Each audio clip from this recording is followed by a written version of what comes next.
Hi everyone and welcome to the first in a series of videos that will be looking at how you can make music using iPad and Garageband. So today we're going to be looking at setting up a simple tune using some samples, some structure and saving your work. So let's dive in and take this for a spin. To begin, tap the Garageband icon to open it. If you've never used the app before, the home screen will look like this. Click on Use Garageband to get started. The new version of Garageband has all the instruments organised together in a linear fashion. You can scroll through and have a look if you'd like. If you've used Garageband before, this screen will look familiar. Just click the plus icon, find the drums, and then click on the Smart Drums icon here.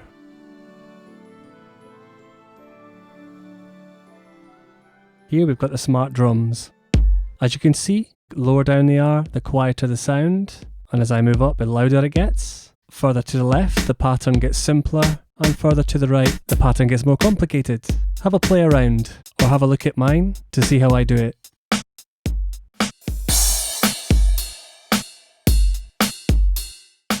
Then I'm going to hit the red button at the top to record.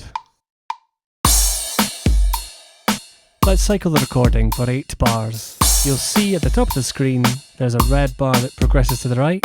When it goes green, click record again or stop to stop the recording. To see the recorded track, click the track button here and it will then bring you to a new view where you can see the full recording as a track. I'll just play the recording again to check that it's all there. Now it's time to map some structure in this tune.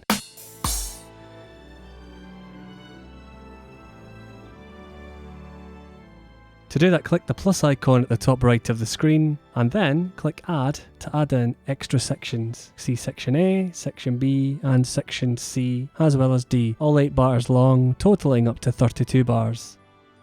Next it's time to add some loops. So do that by clicking on the loop icon at the top right of the screen, click some strings and you can cycle through the sounds. I quite like this one, so what you do is you drag and then you drop.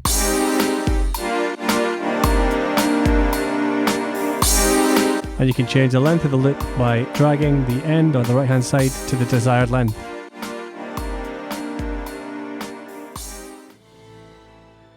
Now it's time to copy and paste our parts and loops. We're going to do that by tapping the desired part and tapping copy, tap again and then paste away. I'm going to do a fresh drum part. So you tap on the instrument again, the drum in this case, and we're going to drag around the sounds of that drum part to make it a bit more complicated. So more complex means you drag to the right. The further up you go, the louder the sound.